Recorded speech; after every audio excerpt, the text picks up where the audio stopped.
आज हम लोग फिर से ऑर्गेनिक का दूसरा वीडियो हम लोग करने जा रहे हैं। उसमें क्वेश्चन है कि आयोडीन का जो आइसोलेशन है वो समुद्री घास से कैसे हम लोग प्राप्त करते हैं। उस प्रोसेस को, उस प्रिंसिपल को आपको क्या करना है, एक्सप्लेन करना। तो सबसे पहले जान लीजिए कि समुद्री घास में एक लेमिनेरिया तरह की स्पीसीज है, एक जाति है समुद्री घास की, जिसमें आप कह सकते हैं कि आयोडीन जो है वो क्या होता है, उपस्थित होता है। और यह लगभग 0.4 से 1.3% के आसपास इसमें उपस्थित होता है। और इसको क्या किया जाता है कि जो घास होता है उस घास को सुखा दिया जाता है और गहरे गड्ढे में इसको क्या किया जाता है, जलाया जाता है। गहरे गड्ढे का मतलब होता है कि वहाँ पर एयर का ज़्यादा प्रभाव नहीं पड़े, क्योंकि जो आयोडीन है वहाँ पर वो आयोडीन बाहर नहीं निकल सकता। इसी व्यू से उसको गहरे गड्ढे में उस समुद्री घास को जलाया जाता है। और जो घास का जो राख होता है उसको क्या बोलते हैं हम लोग, केल्प बोलते हैं, KELP, केल्प। तो नहीं है कि iodine present in seaweeds species like laminaria. The ashes of Laminaria is known as kelp, in which 0.4 to 1.3% iodine is present, उपस्थित होता है।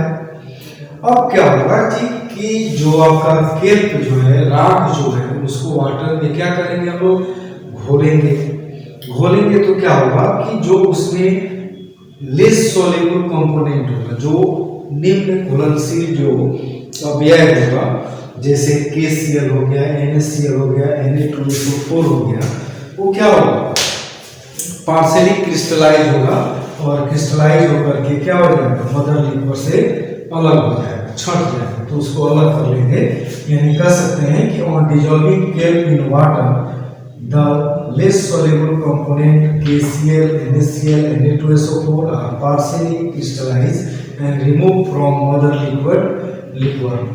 जो द्रव है, मातृ जो द्रव है वहां से वो क्या हो जाएगा, निकाल लिया जाएगा। वाई जो मोर सोल्यूबल जो है, जो KI है, NaI है, वो उसी में रह जाएगा। कहाँ पर, मातृ द्रव में, यानी मदर लिक्विड में ही शेष बच जाएगा, वहां पर रह जाएगा। अब क्या करना है कि जो मदर लिक्विड है उसमें कौन H2SO4 को क्या करना है, उसमें डालना है, मिलाना है, किसके साथ, MnO2 के साथ, जिससे क्या होगा, मिला करके और एक आयरन का, एक लोहे का आपका यंत्र होता है जिसको हम लोग क्या बोलते हैं, एलोडेल बोलते हैं। उसमें हम लोग क्या करेंगे, एलोडेल में नहीं करेंगे, एक आयरन का सर्कुलर डिवाइस लेके, वक्र यंत्र कर सकते हैं इसको, लोहे का, उसमें इसको क्या करेंगे, गर्म करेंगे। गर्म करने पर क्या होगा कि जो आयोडीन होगा वो आयोडीन वेपराइज होकर के, वाष्पित होकर के क्या हो जाएगा, बाहर निकलेगा। और उसको क्या किया जाएगा, चीनी मिट्टी का एक तरह का एपरेटस होता है जिसको एलोडेल बोलते हैं, उसमें उसको क्या करेंगे, इकट्ठा कर लेंगे और उसको संघनित होने के लिए कुछ देर के लिए रखेंगे, जिससे आपको सॉलिड आयोडीन आपको प्राप्त हो जाएगा। तो इसको एक्सप्लेन कर सकते हैं कि when formed H2SO4 and MnO2 is mixed with mother liquid and on heating the mixture in circular device of iron, then iodine is involved in vapor form collected in elodel and condense it to get solid iodine।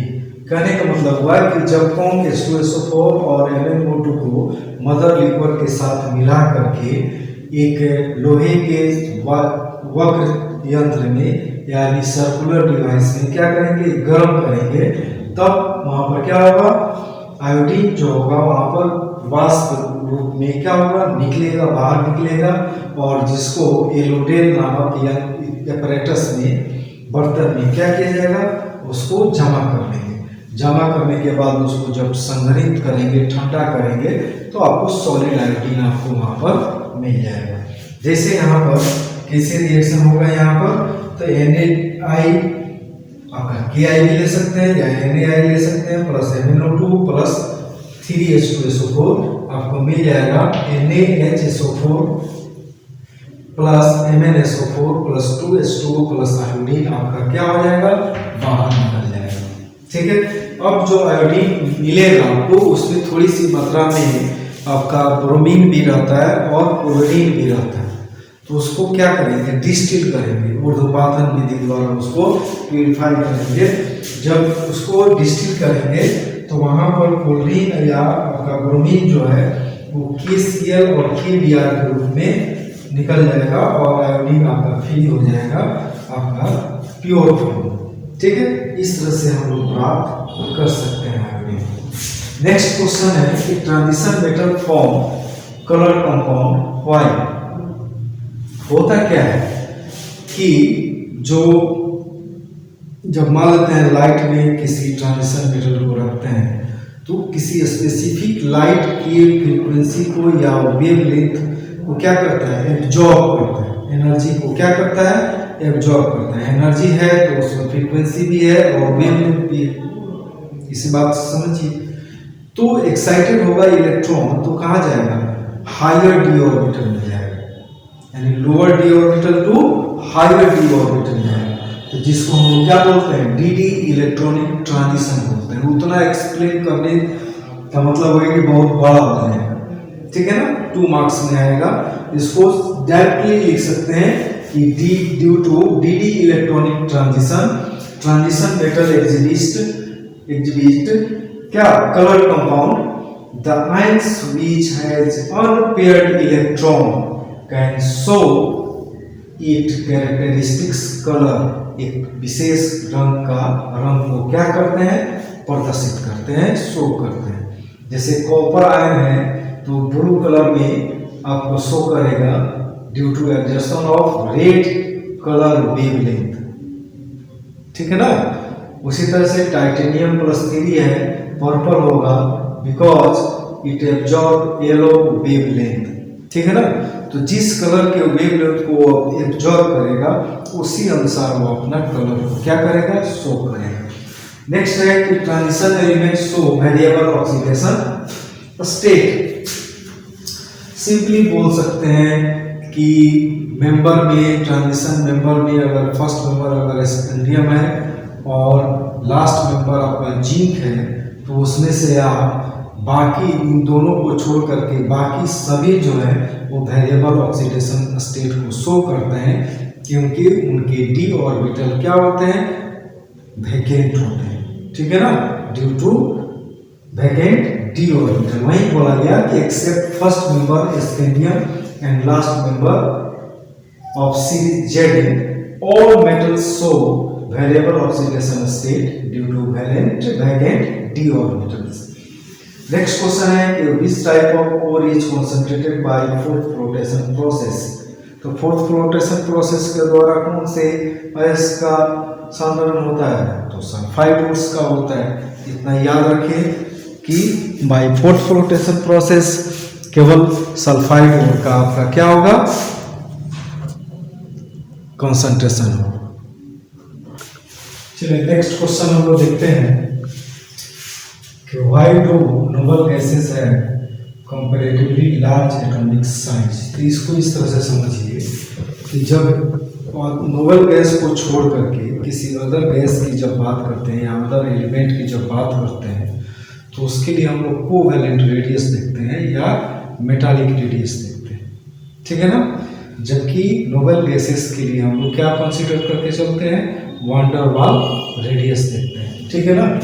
तो इसलिए कह सकते हैं कि वान der वाल जो radius होता है वो इन्फ्लुएंस होता है आपका वान डेर वाल फोर्सेस से। तो van der Waals forces of attraction जो होता है वो क्या होता है, बहुत कमजोर होता है, वीक होता है, जिसके कारण इसका मैग्नीट्यूड जो है वो अदर के साथ कंपेयर करें तो इसका ऑलरेडी क्या हो जाएगा, कम हो जाता है।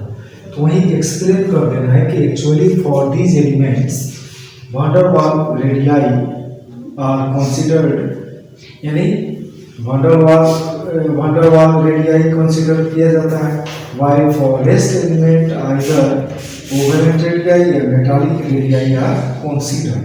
Since van der Waals radii arises simply due to van der Waals forces of attraction, these are expected to have comparatively large magnitude.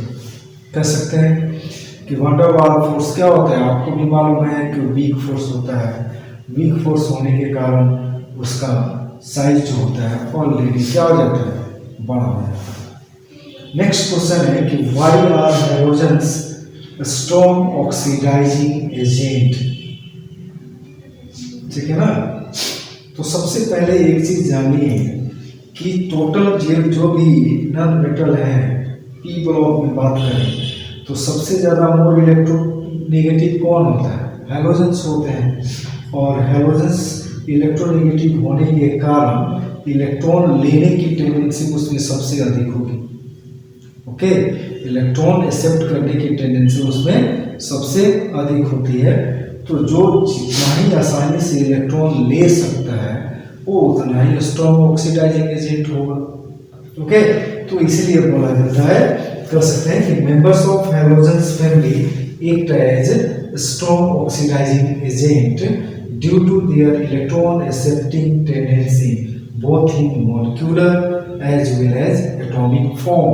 चाहे वो एटॉमिक फॉर्म में हो चाहे वो मॉलिक्यूलर फॉर्म में हो, दोनों फॉर्म में यह इलेक्ट्रॉन को आसानी से क्या कर सकता है, गेन कर सकता है। चूंकि इनका इलेक्ट्रॉन एफिनिटी की बात करें या इलेक्ट्रोनेगेटिविटी की बात करें, सभी ज्यादा होता है, इसीलिए वो आसानी से इलेक्ट्रॉन को एक्सेप्ट कर सकता है। तो जो जितना ही आसानी से इलेक्ट्रॉन एक्सेप्ट करेगा वो उतना ही स्ट्रॉन्ग ऑक्सीडाइजिंग एजेंट होगा। क्लियर। तो इसी तरह से आप एक्सप्लेन कर लीजिएगा कि members of hydrogens family act as strong oxidizing agent due to their electron accepting tendency both in molecular as well as atomic form। जैसे मान लेते हैं X2 हो गया, यहाँ पर X2 के जगह पर क्लोरीन, ब्रोमीन, आयोडीन, फ्लोरीन कुछ भी रख सकते हैं। तो अगर इलेक्ट्रॉन इनको दिया जाए तो आसानी से वो इलेक्ट्रॉन ले सकता है। नेक्स्ट क्वेश्चन है कि among HF, HCl, HBr, HI which is the strongest reducing agent। यानी चारों में से कौन ज्यादा या स्ट्रॉन्ग रिड्यूसिंग एजेंट होगा, क्या कहिए। हमेशा याद रखना है कि बॉन्ड लेंथ जितना ही छोटा होगा, ठीक है ना, बॉन्ड लेंथ जितना ही छोटा होगा वो बॉन्ड उतना ही क्या होगा, स्ट्रॉन्ग होगा, जल्दी टूटेगा नहीं। ठीक है। तो कंपेयर करें कि HF, HCl, HBr और HI में सबसे बड़ा एटॉमिक साइज वाला कौन है, आयोडीन है, उसके बाद ब्रोमीन है, क्लोरीन है, फ्लोरीन है। तो बॉन्ड लेंथ सबसे बड़ा किसका हो जाएगा, HI में हो जाएगा। HI में बॉन्ड लेंथ ज़्यादा हो गया तो जल्दी टूटेगा, वीक हो जाएगा। बॉन्ड लेंथ जितना ही छोटा होगा स्ट्रॉन्ग होगा, तो जो जितना ही जल्दी टूटेगा, आसानी से टूटेगा, वो उतना ही ज़्यादा क्या होगा, पावरफुल रिड्यूसिंग एजेंट होगा। तो इसीलिए कहा गया कि among HF, HCl, HBr, HI is most powerful reducing agent because it produce nascent hydrogen। मतलब कि जल्दी से वो टूटेगा, आसानी से टूटेगा, वो आपको क्या देगा, nascent हाइड्रोजन देगा। यही कारण है बॉन्ड लेंथ बड़ा होना। ठीक है ना।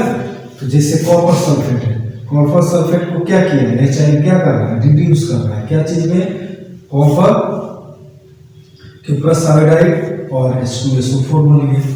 ठीक है। नेक्स्ट क्वेश्चन है कि explain why HF is weaker than HI in acidic strain. या दूसरे शब्द में कह सकते हैं कि HF is weaker acid than HI। मतलब आपको विवरण कर देना है कि HF जो है वो HI से कमजोर अम्ल होता है, दुर्बल अम्ल होता है, या HF जो है वो उसका अम्लीय जो क्षमता होती है, सबलता होती है, क्या होती है, कम होती है। किससे, HI से। तो वही बात यहाँ पर भी लागू होता है कि फ्लोरीन का और आयोडीन का अगर एटॉमिक रेडियस अगर कंपेयर करें हम लोग, तो आयोडीन का जो रेडियस है वो क्या है, बड़ा है फ्लोरीन से। तो इसलिए सोच सकते हैं कि बॉन्ड लेंथ किसका बड़ा होगा, HI का होगा। तो जल्दी टूटेगा। जो जितना ही अपने एक्वस सॉल्यूशन में आसानी से टूट करके हाइड्रोजन आयन देता है वो उतना ही स्ट्रॉन्ग एसिड होता है। कॉन्सेप्ट है, 10th क्लास में भी पढ़ना था हमको।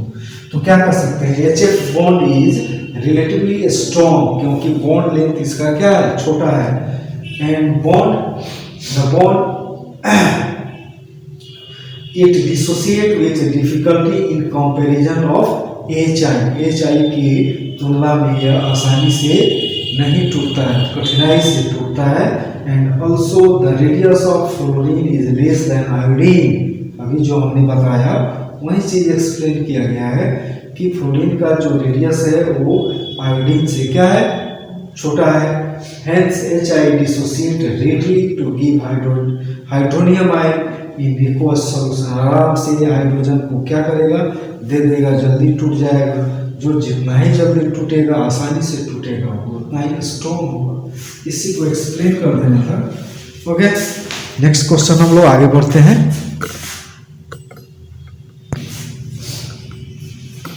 नेक्स्ट क्वेश्चन देखते हैं। Why boiling point of NH3 is higher than pH3।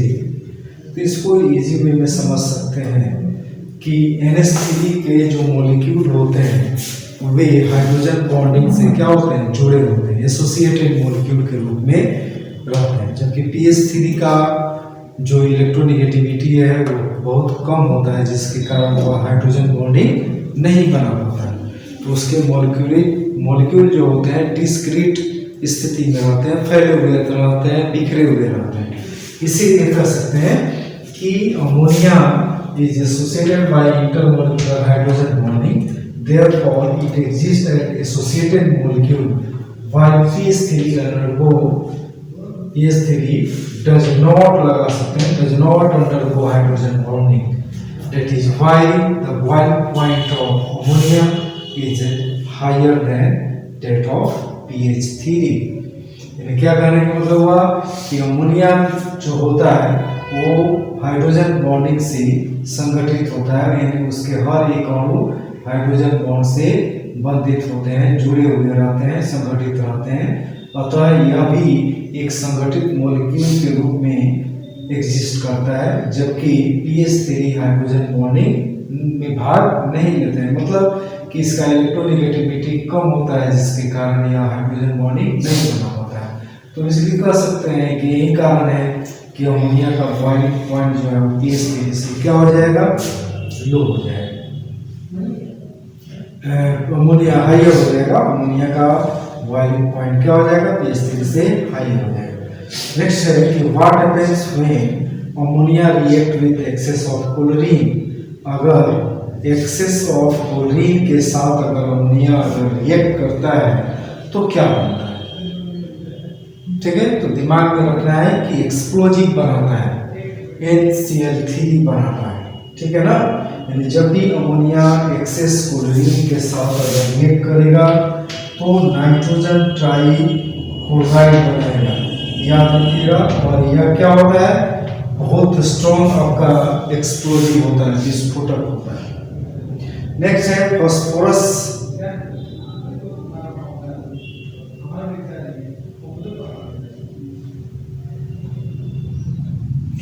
इसका क्वेश्चन जो होगा कि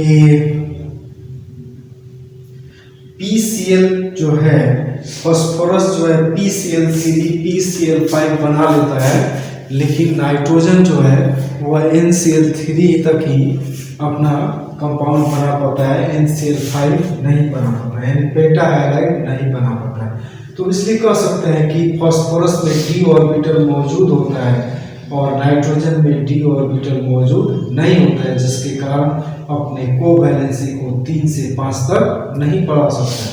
इसीलिए वो NCl5 नहीं बनाता है, यानी पेंटा हैलाइड्स नहीं बनाता है। उसी क्वेश्चन का यहाँ पर जवाब है कि phosphorus is an element of third period, so it has 3d orbital, whereas an element, whereas nitrogen लगा सकते हैं, नाइट्रोजन in a nitrogen,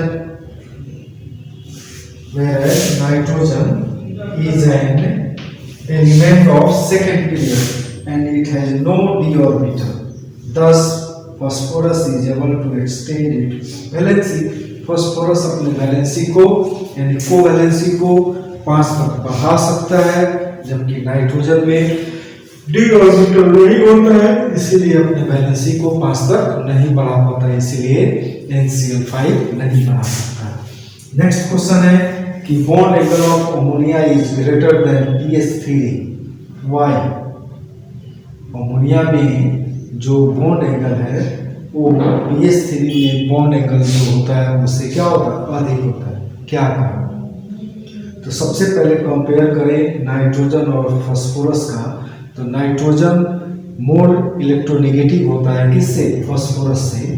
तो काम क्या करेगा, जो शेयर्ड पेयर ऑफ इलेक्ट्रॉन होगा उसको अपनी तरफ क्या करेगा, खींचने की टेंडेंसी रखेगा, यानी जो जितना ही मोर इलेक्ट्रोनेगेटिव होता है तो क्या करता है, साझेदारी वाले इलेक्ट्रॉन को क्या करता है, खींचता है। तो यहाँ पर जब नाइट्रोजन हाइड्रोजन के साथ जब बॉन्डिंग बनाएगा तो उसके सारे इलेक्ट्रॉन किधर की ओर खींचे रहेंगे, नाइट्रोजन की ओर खींचे रहेंगे। और जब नजदीक जाएगा तो इलेक्ट्रॉन के बीच में क्या होगा, रिपल्सन होगा तो क्या होगा, फैलाव होगा, एक दूसरे को अपने से दूर लेके जाएंगे ताकि रिपल्सन को कम से कम किया जा सके, जिसके कारण बॉन्ड एंगल इसका क्या हो जाएगा, बढ़ जाएगा। इसी को एक्सप्लेन किया गया है कि nitrogen is more electronegative than phosphorus. Nitrogen will attract shared pair of electron more strongly than phosphorus, ठीक है। As a result they experience a strong repulsion. जब अपनी ओर खींचेगा तो सारे इलेक्ट्रॉन तो नाइट्रोजन की तरफ जाएगा, तो वहां पर इलेक्ट्रॉन डेंसिटी ज़्यादा हो गया तो दूरी भी कम हो जाएगी, दूरी कम होने के कारण रिपल्सन होगा। रिपल्सन को कम करने के लिए क्या होगा, इलेक्ट्रॉन अपने को दूर लेके जाएंगे, तो दूर लेके जाएंगे तो बॉन्ड जो होगा वो थोड़ा सा क्या होगा, फैलेगा तो बॉन्ड एंगल क्या होगा, बढ़ जाएगा।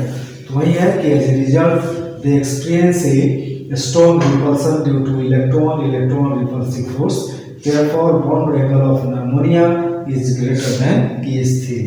नेक्स्ट क्वेश्चन है कि why cryolite is used in extraction of aluminium. जो पहला वीडियो है उसमें भी बताया गया है कि जब एल्युमिना बन जाता है आपका बेयर्स मेथड द्वारा, तो उसमें एल्युमिना के साथ क्या मिलाया जाता है, क्रायोलाइट को मिलाया जाता है। काहे मिलाया जाता है, तो उस जो आपका लिक्विड है एल्युमिना और इसका मिक्सचर जो बनेगा उसकी कंडक्टिविटी को क्या करता है, बढ़ा देता है, क्योंकि इलेक्ट्रोलाइसिस द्वारा ही एक्सट्रैक्शन होता है एल्युमिनियम का, ठीक है ना, हॉल हेराल्ड मेथड के द्वारा, ठीक है ना। तो वहाँ पर कंडक्टिविटी को बढ़ाने के लिए क्या किया जाता है, कार्बाइड को डाला जाता है। एक और काम करता है, उस जो मेल्टिंग पॉइंट को क्या करता है, घटा देता है, ठीक है ना। मेल्टिंग पॉइंट को क्या करेगा, घटा देगा। यानी during metallurgy of aluminium cryolite is mixed with alumina because it low the melting point and increase the conductivity. Okay, next है कि ozone act as a strong oxidising agent, why? यानी ozone is powerful oxidising agent. अभी एक आया था एक question, nascent आपका iodine देता है, ठीक है ना, हाइड्रोजन देता है HI का, तो जस्ट यहाँ पर भी कह सकते हैं कि ओजोन जो होता है जब टूटता है तो ऑक्सीजन के साथ साथ नेसेंट ऑक्सीजन भी देता है, तो इसीलिए वो क्या काम करता है, पावरफुल ऑक्सीडाइजिंग एजेंट का काम करता है। कह सकते हैं कि वो three is powerful oxidizing agent because it easily liberate atom of nascent oxygen। इसको आप दिखा सकते हैं, और वो nascent oxygen किसी पदार्थ को क्या करता है, इजीली क्या करता है, ऑक्सीडाइज करता है। ओके, तो ये भी आपका कंप्लीट हो गया। तो कुछ टॉपिक्स हम बता रहे हैं, इसको अपने नोट्स से या गेस्ट पेपर से या किसी भी बुक के हेल्प से इन सारे टॉपिक्स को देख लीजिएगा। जैसे कोऑर्डिनेशन कंपाउंड में आप लोग देख सकते हैं डबल सॉल्ट, जैसे एलम की बात करें K2SO4 Al2SO4 का होल थ्राइस इनटू 24H2O, यानी दो तरह का सॉल्ट को क्या किया, मिला दिया, यानी संयोजन किया गया यहाँ पर, तो क्या बना आपका डबल सॉल्ट बना। और इसकी खासियत क्या है कि इसको जब पानी में घोलेंगे तो सभी अपना अलग अलग बिखर जाएगा। ठीक है ना, यही अंतर है कोऑर्डिनेशन कॉम्प्लेक्सेस में और डबल सॉल्ट में। डबल सॉल्ट में अपना कंस्टिट्यूएंट में क्या हो जाता है, टूट जाता है, जबकि कोऑर्डिनेशन कंपाउंड की बात करें तो केवल स्फीयर को छोड़ करके अनमेजेबल जो पार्ट रहता है यानी स्क्वायर ब्रैकेट के बाएं और दाएं वाला ही अलग होता है। बाकी जो नॉन अनमेजेबल पार्ट होता है वो जस की तस स्थिति में रहता है, बिखरता नहीं है। तो यही अंतर है। नेक्स्ट है कोऑर्डिनेशन स्फीयर, कोऑर्डिनेशन स्फीयर। ठीक है, इस टॉपिक को देख लीजिएगा। इसके बाद आता है कोऑर्डिनेशन कंपाउंड या कॉम्प्लेक्सेस कर सकते हैं कंपाउंड्स। फिर आपका इसका यूपेक नेम जरूर देख लीजिएगा। यूपेक नेम एनसीईआरटी का जो एक्सरसाइज है वहां से अभी बैठ करके कम से कम 20 को है वो, उसको प्रैक्टिस कर लीजिए, वहीं से आपका आएगा। ठीक है ना। फिर आप देख लीजिएगा phosphoric oxo acids of phosphorus, oxo acid of phosphorus. ठीक है, तो इसमें 6 आपका है, मान लेते हैं 6-7 जो है उसका 2-3 तरीके से 3 तरीके से लेके चलिए। या तो जनरली स्ट्रक्चर पूछा जाए, या ऑक्सीडेशन नंबर पूछा जाए, या उसकी बेसिसिटी पूछी जाए। इस तरह से क्वेश्चन आपसे पूछा जाएगा। हम बता चुके हैं आप लोगों को, लाइव क्लास में भी बताए हुए थे कि कैसे यहाँ से क्वेश्चन आपको पूछा जा सकता है, तो उसको देख लीजिएगा। ठीक है, नेक्स्ट है कुछ टर्म्स हैं, इसको देख लीजिएगा। रोस्टिंग हो गया, आपका कैल्सिनेशन हो गया। नेक्स्ट हम लोग देख सकते हैं आपका क्या है, स्मेल्टिंग टर्म्स जो है इसको देख लीजिएगा। ऐसे ऐसे टर्म्स जो हैं आप यहाँ पर इनऑर्गेनिक से आप देख सकते हैं। ठीक है, बाकी जो है 5 मार्क्स में उसको हमने बता दिया है। जैसे H2SO4 की बात करें, HNO3 की बात करें। हाँ, एक चीज और, यानी HNO3 का जो रिएक्शन है वो किसके साथ, कॉपर के साथ और जिंक के साथ कंडीशनल रिएक्शन है, इसको देख लीजिएगा, हो सकता है कि आ जाए। ठीक है ना। तो ऐसे ऐसे क्वेश्चन है, इसको आप देख लीजिए। व्हाट हैपेंस जो मेन था या रीजन टाइप जो क्वेश्चन था उसको कुछ हम कर भी दिए हैं, आप लोग वीडियो देखिएगा। नेक्स्ट वीडियो जो होगा आपका वो आपका होगा ऑर्गेनिक से। ठीक है ना। तो ये सब सारे टॉपिक्स को देख लीजिए, क्योंकि यह नोट्स में है, आपके नोट्स में है, लिखा हुआ है, आपके द्वारा समझा हुआ है, हमको समझाने की जरूरत नहीं है। इसलिए समय बचाइए। इसलिए समय को बचाने के लिए मैं केवल टॉपिक लिख रहा हूँ, एक्सप्लेन नहीं कर रहा हूँ, वीडियो बड़ा हो जाएगा, आपका समय खपेगा। ओके, तो ये सारे टर्म्स को देख लीजिएगा, टॉपिक्स को देख लीजिएगा, आपका हो जाएगा वहाँ पर।